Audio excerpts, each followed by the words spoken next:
ಎಲ್ಲ ನನ್ನ ಪ್ರೀತಿಯ ಸ್ನೇಹಿತರಿಗೆ ನಿಮ್ಮ ರಘುರಾಮ್ ಮಾಡುವ ಆತ್ಮೀಯ ನಮಸ್ಕಾರಗಳು. ಇದು ನಿರ್ದೇಶಕ ಅನ್ನೋ ನಿರ್ದೋಷಕ ಸರಣಿ ಚೆಲುವೆ ನಿನ್ನ ನೋಡಲು ಚಿತ್ರದ ತೆರೆಯ ಹಿಂದಿನ ಅಸಲಿ ಕಥೆಗಳ ಸಮಾಚಾರ. ಕಳೆದ ಸಂಚಿಕೆಯಲ್ಲಿ ನೀವು ಆಡಿಯೋ ರಿಲೀಸ್ನ ಕೆಲವು ತುಣುಕುಗಳು ನೋಡಿದ್ರಿ. ಇದು ಫೈನಲ್. ಇಲ್ಲಿ ತುಂಬ ಮುಖ್ಯವಾದದ್ದೇನೆಂದರೆ, ನಾನು ಗುರುಗಳಂತಲೇ ಕರಿತೀನಿ, ನಮ್ಮ ದಯಾನಂದ್ ಸರ್ ಅವರು ಬಂದು ಬಹಳ ಪ್ರೀತಿಯಿಂದ ಕೆಲವರು ಹಾಸ್ಯನ ನಡೆಸ್ಕೊಟ್ರು, ಮಿಮಿಕ್ರಿನ ಮಾಡಿದ್ರು. ಚಪ್ಪಾಳೆ ಹೊಡೆದ್ರಲ್ಲ, ಭಾಳ ಖುಷಿಯಾಯಿತು. ಮಹಾನ್ ಕಲಾವಿದರಿಗೆ ಜನ್ಮವಿತ್ತ ಮಣ್ಣು ಮೈಸೂರು. KS ಅಶ್ವಥಿಂದ ದರ್ಶನ್ವರೆಗೂ ಇರೋ ಮಹಾನ್ ಕಲಾವಿದರು ಇಟ್ಟಿರುವಂಥ ಸ್ಥಳ ಇದು. ಅಂಥ ಸ್ಥಳಕ್ಕೆ, ಮೈಸೂರಿನ ಮಣ್ಣಿಗೆ ನನ್ನ ನಮಸ್ಕಾರ. ಇಂಥ ನಾಡಿನಲ್ಲಿ ಇವತ್ತು ಶಿವರಾಜ್ ಕುಮಾರ್ ಅವರ ಚಿತ್ರದ ಹಾಡುಗಳು ಬಿಡುಗಡೆ. ಅವತ್ತಿಂದ ಇವತ್ತುವರೆಗೂ ವಂಚಿತ್ತು ಅಹಂಕಾರ ಬೆಳೀದೆ. ಪ್ರೀತಿಯಿಂದ ರಾಜ್ಕುಮಾರ್ ಅವ್ರ ಥರನೇ ಅವತ್ತಿಗೂ ಇವತ್ತಿಗೂ ಒಂದೇ ಥರ ಇರುವಂಥ ಮಹಾನ್ ನಟ. ಇಂಥ ನಟರು ನಮ್ಮ ಕನ್ನಡ ಚಿತ್ರರಂಗದ ಆಸ್ತಿ, ಕನ್ನಡ ತಾಯಿಯ ಮುಕುಟಮಣಿಯ ರತ್ನಗಳು ಅಂತ ಹೇಳ್ಬೋದು. ಇಂಥ ವೇದಿಕೆ ಮೇಲೆ ನಾನು ನಿಂತಿದ್ದೀನಿ. ಸ್ವಲ್ಪ ಹೊತ್ತು ನಿಮ್ಮನ್ನು ನಗಿಸೋಣ ಅಂತ. ಮೈಸೂರು ಜನಕ್ಕೆ ನಗಿಸೋದೇನು ಬೇಕಾಗಿಲ್ಲ, ಅವ್ರು ಹಂಗೆ ನಗ್ತಾರೆ. ಹೌದ್ರಿ, ಸಂತೋಷವಾಗಿ ನಗ್ತಾರೆ. ಸಂಸಾರದಲ್ಲಿ ನಗಬೇಕು ಅಂದರೆ ನಗ್ನಗ್ತಾ ಮನೆಗೆ ಹೋಗ್ಬೇಕು ಗಂಡಸರು. ಹೆಣ್ಮಕ್ಳು ಅಷ್ಟೇ ನಗ್ನಗ್ತಾ ಬನ್ನಿ ಅನ್ಬೇಕು. ಬಂದ ತಕ್ಷಣ ಯಾಕಾರು ಬಂದರು ಇನ್ನೂ ಸೀರಿಯಲ್ಲೇ ಮುಗ್ದಿಲ್ಲ ಅಂದರೆ ಲೈಫಲ್ಲಿ ಬಾರಲ್ಲಿ ಸೆಟ್ಲ್ ಆಗ್ಬಿಡ್ತಾರೋ. ಒಂದ್ಸತಿ ಹೆಂಡತಿ ಕೇಳಿದ್ರು ಗಂಡನ, ರೀ ನಾನು ಸತ್ತೋದ್ರೆ ನೀವೇನು ಮಾಡ್ತೀರಾ ಅಂತ. ಸುಮ್ಮನೆ ಆಸೆ ಹುಟ್ಟಿಸ್ಬೇಡ, ಸುಮ್ಮನಿರು ಅಂದ್ರು. ಅಲ್ರಿ ನಿಜವಾಗ್ಲೂ ಹೇಳ್ರಿ, ನಾನು ಸತ್ತೋದ್ರೆ ನೀವೇನು ಮಾಡ್ತೀರಾ? ನೀ ಸತ್ತೋದ್ರೆ ನಾನು ಸತ್ತೋಗ್ತೀನಿ. ಅಷ್ಟೊಂದು ಪ್ರೀತಿನ? ಇಲ್ಲ, ಅಷ್ಟೊಂದು ಸಂತೋಷ ತಡ್ಕೋಕ್ಕಾಗದೆ ಹಾರ್ಟ್ ಅಟ್ಯಾಕ್ ಆಗ್ಬಿಡ್ತದೆ ನನಗೆ. ಚಿಕ್ಕ ಮಕ್ಕಳಿಂದ ಹಾಸ್ಯ ಬರುತ್ತೆ. ಚಿಕ್ಕ ಹುಡುಗನ ಮೇಷ್ಟ್ರು ಹೇಳಿದ್ರು, ಲೆಕ್ಕ ಹೇಳ್ತೀನಿ, ಕರೆಕ್ಟಾಗಿ ಹೇಳ್ಬೇಕು ನೋಡು, 10,000 ರೂಪಾಯಿ ನಾನು ನಿಮ್ಮ ಅಪ್ಪನಿಗೆ ಕೊಡ್ತೀನಿ. 1 ವರ್ಷ 10% ಬಡ್ಡಿ. 1 ವರ್ಷ ಆದ್ಮೇಲೆ ನಿಮ್ಮ ಅಪ್ಪ ಎಷ್ಟು ಕೊಡ್ತಾರೆ? ಏನೂ ಕೊಡಲ್ಲ ಅಂದ. ಲೆಕ್ಕ ಬರಲ್ವೇನೋ ಮೇಷ್ಟ್ರ, ನಿಮ್ಗೆ ಲೆಕ್ಕ ಬರ್ತದೆ, ನಿಮ್ಗೆ ನಮ್ಮ ಅಪ್ಪ ಗೊತ್ತಿಲ್ಲ, ಈಸ್ಕೊಂಡಿದ್ದು ಯಾರಿಗೂ ಕೊಟ್ಟೇ ಇಲ್ಲ ಇನ್ನೂ ವಾಪಸ್ಸು. ನಿಮ್ಮ ಚಪ್ಪಾಳೆ, ನಿಮ್ಮ ನಗುವಿನ ಆಶೀರ್ವಾದಕ್ಕೆ ಧನ್ಯವಾದಗಳು. Thank you. ದಯಾನಂದ್ ಅವ್ರದ್ದಾದಮೇಲೆ ಒಂದು ಮೈಸೂರದನ್ನೇ ಕಂಪ್ಲೀಟ್ ಒಂದು ಮೆಡ್ಲಿ ಮಾಡಿದ್ದೆ ಸಾಂಗ್ನ ನಾನು. ಅದನ್ನು ಬಿಕಾಸ್ ಆಫ್ ಕಾಪಿರೈಟ್ ಅದನ್ನು ಹಾಕೋಕ್ಕಾಗಲ್ಲ. ಅದರಲ್ಲಿ ಎಲ್ಲ ಕೆಲವು ಕಲಾವಿದರುಗಳು ಬಂದು ಒಂದೊಂದು ಇವಾಗ ಫಾರ್ ಎಕ್ಸಾಂಪಲ್ ಇದೆಯಲ್ಲ, ಬಂಗಾರದ ಮನುಷ್ಯದ ಮೈಸೂರು ಮಲ್ಲಿಗೆ ಹಾಡಿರ್ಬೋದು, ಇಲ್ಲ ಯಾರೇ ನೀ ಅಭಿಮಾನಿ ಮೈಸೂರು ಸೀಮೆ ಹೆಣ್ಣು ನೋಡು, ಇಲ್ಲ ನಮ್ಮೂರು ಮೈಸೂರು ಇರ್ಬೋದು, ಚಾಮುಂಡಿ ಬೆಟ್ಟಕ್ಕೆ ಹರಕೆ ಹೊತ್ತೇನು ನಾನಿಂದು ಅಂತ ಒಂದು ಹಾಡಿರ್ಬೋದು. ಆಮೇಲೆ ನಮ್ಮ ನವಗ್ರಹದ ಅಂಬಾರಿ ಊರಿನಲ್ಲಿ ಹದ್ದಿನ ಕಣ್ಣುಗಳು. ಅಂದರೆ ಮೈಸೂರು ರಿಲೇಟೆಡ್ ಯಾವ್ಯಾವ ಹಾಡುಗಳು ಬಂದಿದೆ ಆ ಹಾಡ್ದೆಲ್ಲ ಸೇರಿ ಒಂದು ಮೆಡ್ಲಿ ಮಾಡಿದ್ದೀವಿ. ಸೊ ಅದಕ್ಕೆ ಒಂದು ಒಳ್ಳೆ ಪ್ರತಿಕ್ರಿಯೆ ಕೂಡ ಬಂತು. ನನ್ನ ಮೈಸೂರಿನಲ್ಲಿ ನಾನು ಮಾತಾಡ್ತೀನಿ, ನಾನೇ ಇದನ್ನು ಹೇಳ್ತೀನಿ ಅಂತ ಹೇಳಿ ಬಂದೆ ನಾನು. ಕನ್ನಡ ಚಿತ್ರರಂಗದಲ್ಲಿ ಆರಾಧನೆ ಮಾಡ್ತಾ ಇದ್ದರೆ ಅವ್ರಿಗೂ ಒಂದಿನ ಒಳ್ಳೆ ದಿನ ಬರುತ್ತೆ, ಅವರು ಒಂದು ಒಳ್ಳೆ ಸ್ಥಾನದಲ್ಲಿ ಇರ್ತಾರೆ. ಪ್ರತಿಯೊಂದು ಶೀಟಿ ಹೊಡೆದವರು, ಚಪ್ಪಾಳೆ ಹೊಡೆದವ್ರಿಗೂ ಒಂದು ಒಳ್ಳೆ ದಿನ ಇದೆ ಅನ್ನೋ ತೋರಿಸೋದಕ್ಕೆ ನಮ್ಮ ರಘುನೇ ಸಾಕ್ಷಿ. ಕನ್ನಡ ಚಿತ್ರರಂಗದಲ್ಲಿ ದರ್ಶನಿಂದ ಹಿಡಿದು ನಮ್ಮ ರವಿಚಂದ್ರನ್ ಅವರಿಂದ ಹಿಡಿದು ಪ್ರತಿಯೊಬ್ಬರಿಗೂ ಫ್ಯಾನ್ ಆಗಿ ನಿಂತು ಅವರ ಆಶೀರ್ವಾದ ಪಡೆದು ಅವರ ಜೊತೆಯಲ್ಲಿ ಕೆಲಸ ಮಾಡಿ, ಕನ್ನಡ ಚಿತ್ರರಂಗದಲ್ಲಿ ಮಾತ್ರ ಅಲ್ಲ ಕಿರುತೆರೆಯಲ್ಲೂ ಕೆಲಸ ಮಾಡಿ ಅನೇಕ ಚಿತ್ರದಲ್ಲಿ ನಟಿಸೋದ್ರ ಜೊತೆಗೆ ಅಪಾರವಾದ ಈ ಕ್ಯಾಮ್ರಾ ಜೊತೆ ಇರೋ ಸಂಬಂಧ, ಜನಗಳ ಜೊತೆ ಇರೋ ಸಂಬಂಧ ಇರೋ ನಮ್ಮ ರಘು ಅವರ ಈ ಚಿತ್ರ, ಶಿವರಾಜ್ ಕುಮಾರ್ ಅವರ ಈ ಚಿತ್ರ ಬಿಡುಗಡೆ ಆಗೋದಕ್ಕಿಂತ ಮುಂಚೆ ಒಂದು ಮಾತು ಹೇಳ್ತೀನಿ. ತಾಯಿಗಿಂತ ದೇವರಿಲ್ಲ, ಈ ಭೂಮಿನೇ ತಾಯಿ. ಕನ್ನಡ ತಾಯಿ ಒಂದು ತಾಯಿ. ನಾವು ಯಾವತ್ತೂ ತಾಯಿನ ಪೂಜಿಸ್ತಾ ಬಂದಿದ್ದೀವಿ. ಅದೇ ರೀತಿ ನಾನು ಯಾಕೆ ಇದು ವಿಷಯ ಹೇಳಿದೆ ಅಂದರೆ, ಒಂದು ವಿಶೇಷವಾದ ವ್ಯಕ್ತಿ ಇವತ್ತು ಇಲ್ಲಿ ಬರೋಕ್ಕಾಗದೆ ಹೋದರೂ ನಮಗೊಂದು ಸಂದೇಶವನ್ನು ಕಳಿಸಿದ್ದಾರೆ. ಅವರು ನಿಮಗೆಲ್ಲರಿಗೂ ಮನೆ ಮಾತಾಗಿರೋರು, ನೀವೆಲ್ಲರೂ ಪ್ರೀತಿಸಿ ಗೌರವಿಸಿರೋರು, ನೀವೆಲ್ಲ ಬೆಳೆಸಿರೋರು ಅವರು ಆಗಿರಲಿ, ಈ ಕನ್ನಡ ಚಿತ್ರ ಆಗಿರಲಿ. ಒಂದು ಈ ಮಹಾನ್ ವ್ಯಕ್ತಿ ಯಾರು ಅಂತ ಈಗ ಕ್ಲಿಪ್ಪಿಂಗಲ್ಲಿ ನೋಡೋಣ. ಅದಾದಮೇಲೆ ನನಗೆ ತುಂಬ ನಾನು ಯಾವತ್ತಿಗೂ ಅಂದರೆ ಚೆಲುವೆ ನಿನ್ನ ನೋಡಲುನಲ್ಲಿ ನನ್ನ ಒಂದು ದೊಡ್ಡ ಸಂಪಾದನೆ ಇದು ಅಂತ ಹೇಳಿದ್ರೆ ನಾನು ಖಂಡಿತ ತಪ್ಪಾಗಲ್ಲ. ನಾನು ತುಂಬ ಹೆಮ್ಮೆ ಪಡ್ತೀನಿ. ಅಮ್ಮ, ಕನ್ನಡ ಚಿತ್ರರಂಗದ ಮಾತೆ ಶ್ರೀಮತಿ ಪಾರ್ವತಮ್ಮ ರಾಜ್ಕುಮಾರ್ ಅವರು ಚಿತ್ರದ ಬಗ್ಗೆ, ವೈಯಕ್ತಿಕವಾಗಿ ನನ್ನ ಬಗ್ಗೆ, ಪ್ರೊಡ್ಯೂಸರ್ ಬಗ್ಗೆ ಒಂದು ಅದ್ಭುತವಾದ ವಿಡಿಯೋ ಬೈಟ್ಸ್ ಕಳಿಸಿದ್ರು. ಅಮ್ಮ ಏನು ಮಾತಾಡಿದ್ರು ಒಂದ್ಸತಿ ನೋಡ್ಕೊಂಡು ಬನ್ನಿ. ಚೆಲುವೆ ನಿನ್ನ ನೋಡಲು ಟೈಟ್ಲ್ ತುಂಬ ಚೆನ್ನಾಗಿದೆ. ಪ್ರೊಡ್ಯೂಸರು ಕಷ್ಟಪಟ್ಟಿದ್ದಾರೆ, ಡೈರೆಕ್ಟ್ರು ಕಷ್ಟಪಟ್ಟಿದ್ದೀರಾ, ನೀವು ಡೈರೆಕ್ಟ್ ಚೆನ್ನಾಗಿ ಮಾಡಿದ್ದೀರಾ ಅಂತ ನನ್ನ ಮಗ, ಅಲ್ಲಿಗೆ ಹೋಗಿ ಬಂದು ಆರ್ಟಿಸ್ಟ್ಗಳು ಎಲ್ಲರೂ ಹೇಳ್ತಾಯಿದ್ರು. ಈ ಪಿಕ್ಚರು ಅಮೋಘವಾಗಿ ಚೆನ್ನಾಗಿ ಹೋಗಬೇಕು ಅಂಥೇಳಿ ಕನ್ನಡ ಜನತೆ ಈ ಪಿಕ್ಚರ್ಗೆ ಅವರ ಪೂರ್ಣ ಆಶೀರ್ವಾದನ ಕೊಡಬೇಕು ಅಂತ ಹೇಳಿ ನಾನು ಅವರಲ್ಲಿ ನನ್ನ ಕಳಕಳಿಯ ಮನವಿ. ನೋಡಿದ್ರಿ ಅಲ್ಲ, ಅಮ್ಮ ಬೈಟ್ಸ್ ಆದಮೇಲೆ ಈ ಒಂದು ವೇದಿಕೆಯ ಒಂದು ಇಂಪಾರ್ಟೆಂಟ್ ಘಟ್ಟ ಅಂದರೆ ಎಲ್ಲರೂ ಘಟಾನುಘಟಿಗಳು ಸೇರಿದಂಥ ವೇದಿಕೆ. ಅಲ್ಲಿ ನಮ್ಮ ಶ್ರೀ ಕಿಚ್ಚ ಸುದೀಪ್ ಅವರು, ಶ್ರೀ ಚಾಲೆಂಜಿಂಗ್ ಸ್ಟಾರ್ ದರ್ಶನ್ ಅವರು, ಅಜಯ್ ರಾವ್ ಅವರು, ನೆನಪಿರಲಿ ಪ್ರೇಮ್ ಅವರು, ಅಫ್ಕೋರ್ಸ್ ಇದಕ್ಕೆಲ್ಲ ಕಳಶ ಇಟ್ಟಂಗೆ, ಬಂಗಾರದ ಕಳಶ ಇಟ್ಟಂಗೆ ನಮ್ಮ ಶಿವಣ್ಣ ಅವರು, ಎಲ್ಲರೂ ಸೇರಿ ಅಲ್ಲಿ ಆಡಿಯೋ ರಿಲೀಸ್ ಮಾಡಿದ್ರು, ಎಲ್ಲ ಮಾತಾಡಿದ್ರು. ನನಗೆ ಒಂದು ತುಂಬ ಮೆಮೊರೇಬಲ್ ಏನಂತಂದರೆ, ಬಹುಶಃ ಇದೇ ಫಸ್ಟ್ ಆ್ಯಂಡ್ ಲಾಸ್ಟ್ ಅಂತ ಕಾಣುತ್ತೆ, ನನ್ನ ತಾಯಿ ವೇದಿಕೆ ಹತ್ತದಂಥ ಒಂದು ಕಾರ್ಯಕ್ರಮ. ಒಂಥರ ಎಮೋಷ್ನಲ್ ಆಗುತ್ತೆ ಹೇಳೋದಕ್ಕೆ, ಯಾಕೆಂತಂದರೆ ಅದಾದಮೇಲೆ ಯಾವುದನ್ನು ಆಡಿಯೋ ರಿಲೀಸ್ ಪ್ರೋಗ್ರಾಮ್ ಅಂತಲೂ ಮಾಡಿದಾಗ ನನ್ನ ತಾಯಿಯೂ ಬಂದಿಲ್ಲ, ಇನ್ನೂ ಮುಂದಕ್ಕೆ ಮಾಡಿದ್ರು ಅವ್ರು ಬರೋ ಸಾಧ್ಯತೆಗಳಿಲ್ಲ. ಸೊ ಯಾವಾಗಲೂ ಇದೊಂದು ಸ್ಪೆಷಲ್. ನನ್ನ ಅಮ್ಮ ಆ ವೇದಿಕೆ ಬಂದಿದ್ದರು, ಅವ್ರಿಗೊಂದು ಸಂಭ್ರಮ ಇತ್ತು. ಯಾಕೆ ನಾವು ಮೈಸೂರಿನಲ್ಲಿ ನನ್ನ ಮಗನ ಪಿಕ್ಚರ್ ಆಡಿಯೋ ರಿಲೀಸು, ಅಷ್ಟು ಜನಗಳ ಮುಂದೆ, ಅಷ್ಟು ದೊಡ್ಡ ವ್ಯಕ್ತಿಗಳ ಮುಂದೆ ನಾನು ವೇದಿಕೆಯಲ್ಲಿದ್ದೀನಿ ಅನ್ನೋ ಒಂದು ಪ್ರೌಢತೆ ನನ್ನ ತಾಯಿಗಿತ್ತು.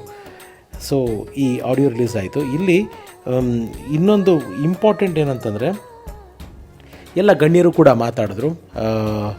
ಶ್ರೀ ಕಿಚ್ಚ ಸುದೀಪ್ ಅವರು, ನಮ್ಮ ಶ್ರೀ ಚಾಲೆಂಜಿಂಗ್ ಸ್ಟಾರ್ ದರ್ಶನ್ ಅವರು, ಆಮೇಲೆ ನಮ್ಮ ಡೈರೆಕ್ಟ್ರು ಪ್ರೇಮ್ ಅವರು ಕೂಡ ಇಲ್ಲಿ ಮತ್ತೊಮ್ಮೆ ಮಾತಾಡಿದ್ರು, ಅಜಯ್ ರಾವ್ ಅವರು, ಆಮೇಲೆ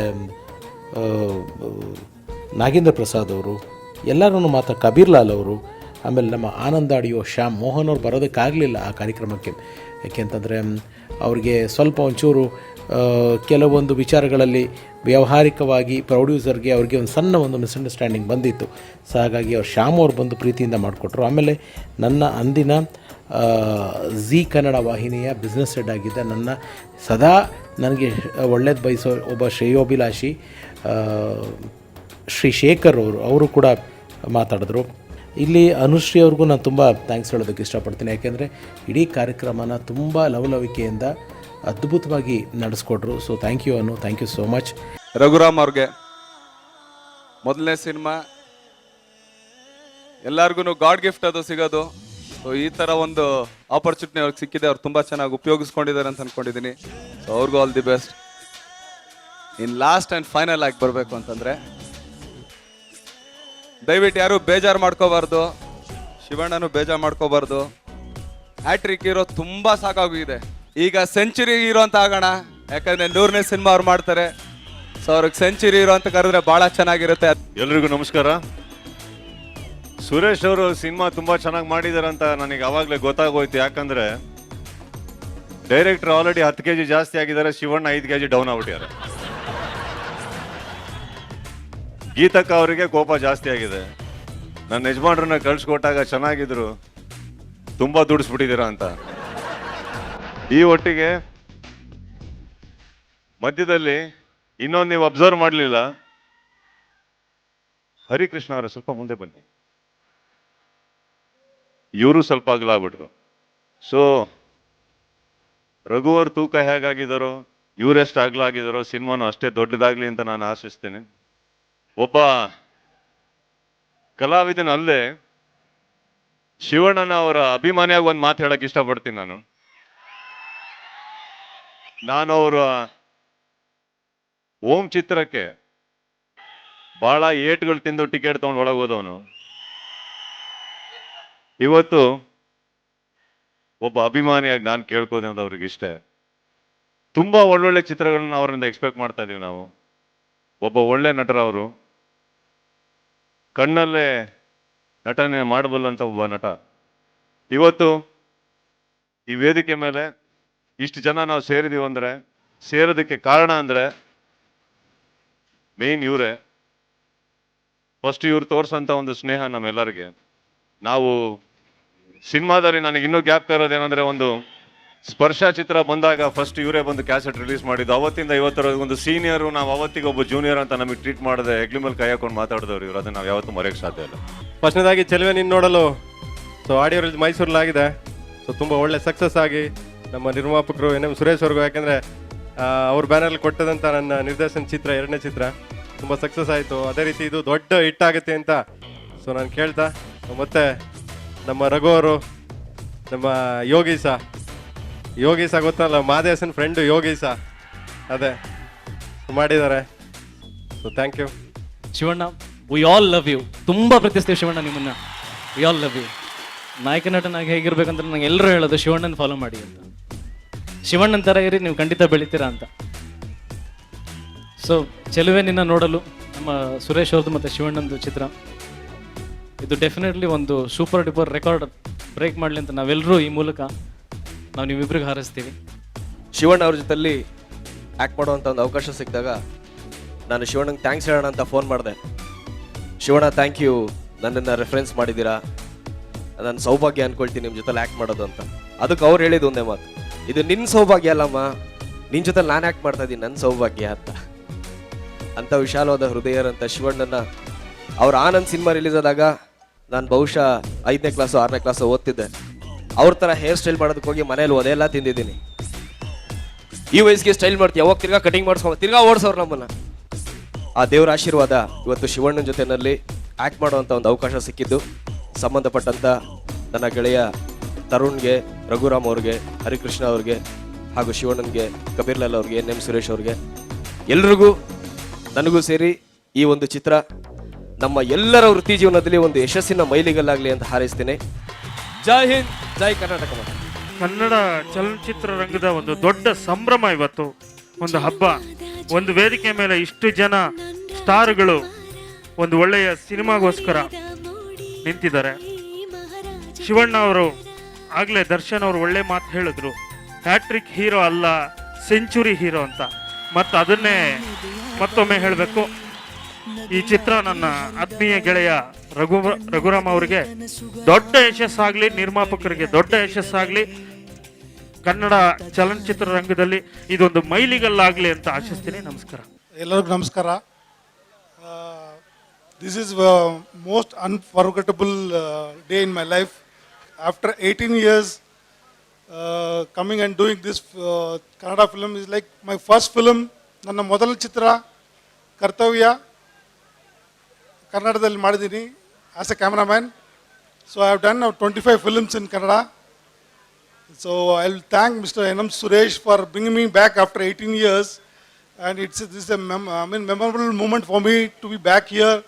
And I also thank Raghu also, the effort he has taken to do all 7 wonders, and also Shivraj Kumar is like a family, and it's very great. And doing this film after long and 18 years. Thank you very much. I wanted to wish this film and our music director Hari Krishna the audio, wonderful audio has given. And I hope everybody should see this film in the theater, and please encourage this film. Thank you very much. Bye. ನಮಸ್ಕಾರ. ಇದ್ರ ಮುಂಚೆ 7 wonders of the world ತೋರಿಸಿ ತಮಿಳ್ ಪಿಕ್ಚರಲ್ಲೇ ಇದನ್ನು ಕನ್ನಡದಲ್ಲೇ ತೋರಿಸ್ಕೊಂಡು ನಾವು ಎಲ್ಲೂ ಹಿಂದೆ ಇಲ್ಲ ಅಂತ ತೋರಿಸ್ಕೊಡ್ತಾ ಇದ್ದೀವಿ. ಪಿಕ್ಚರು ಅದೇ ಥರ ಸೂಪರ್ ಹಿಟ್ ಆಗಲಿ ಅಂತ ಆಶಿಸ್ತೀನಿ. Thank you. ರಘು ನನಗೆ ತುಂಬ ವರ್ಷದಿಂದ ಗೊತ್ತು, ಆಲ್ಮೋಸ್ಟ್ 2000 ಇಸ್ವಿಯಿಂದನೇ ಗೊತ್ತು.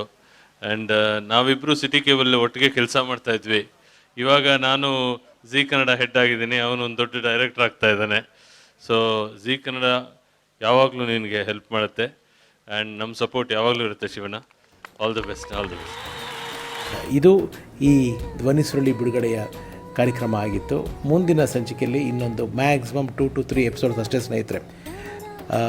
ರಿಲೀಸ್ ಬಿಫೋರ್ ಏನಾಯಿತು ಎಲ್ಲವೂ ನಾನು ಹೀಗೆ ಆಡಿಯೋದಲ್ಲಿ ಹೇಳ್ಕೊಂಡು ಹೋಗ್ತೀನಿ. ಆದರೆ ದ ಫಿನಾಲೆ ಎಪಿಸೋಡ್ ಆಗ ಮಾತ್ರ ನಾನು ನಿಮ್ಮ ಮುಂದೆ ಬಂದು, ತುಂಬ ಜನ ಕೇಳಿದಿರಲ್ಲ ಬಜೆಟ್ ಎಷ್ಟಾಗಿದೆ, ಎಷ್ಟು ಕಲೆಕ್ಷನ್ ಆಯಿತು, ಏನೇನಾಯಿತು, ಶ್ರೀಯುತರು ನಮಗೆ ಬಂದಂಥ ಮನಸ್ತಾಪಗಳು, ಆ್ಯಂಡ್ ಒಬ್ಬ ನಿರ್ದೇಶಕನಾಗಿ ನಾನು ಏನೇನು ಪಾಡುಪಟ್ಟೆ, ಇದೆಲ್ಲವೂ ಆ ಎಪಿಸೋಡ್ ಸ್ವಲ್ಪ ಫಿನಾಲೆ ಎಪಿಸೋಡ್ ಲೆಂತೇ ಇರುತ್ತೆ. ಒಂದೊಂದೂ ಯಾವುದೂ ಕೂಡ ಮುಚ್ಚಿಡದೆ ಎಲ್ಲವೂ ನಿಮ್ಮ ಮುಂದೆ ತಂದಿಡ್ತೀನಿ. ಇನ್ನೊಂದು 2 ರಿಂದ 3 ಎಪಿಸೋಡಲ್ಲಿ ಈ ಕಂಪ್ಲೀಟ್ ಸರಣಿನೇ ಮುಗಿಯುತ್ತೆ. ನಿಮ್ಮ ಪ್ರೀತಿ ಪ್ರೋತ್ಸಾಹ ಇರಲಿ. ಇದು ಚೆಲುವೆ ನಿನ್ನ ನೋಡಲು ಚಿತ್ರದ ತೆರೆಯ ಹಿಂದಿರುವ ಅಸಲಿ ಕಥೆಗಳ ಸರಣಿ. ನಿರ್ದೇಶಕ ಅನ್ನೋ ನಿರ್ದೇಶಕ ಸತ್ಯಮೇವ ಜಯತೆ. ಎಲ್ರಿಗೂ ಒಳ್ಳೆಯದಾಗಲಿ. ಸರ್ವೇ ಜನ ಸುಖಿನೋ ಭವಂತು. ನಮಸ್ಕಾರ. Love you all.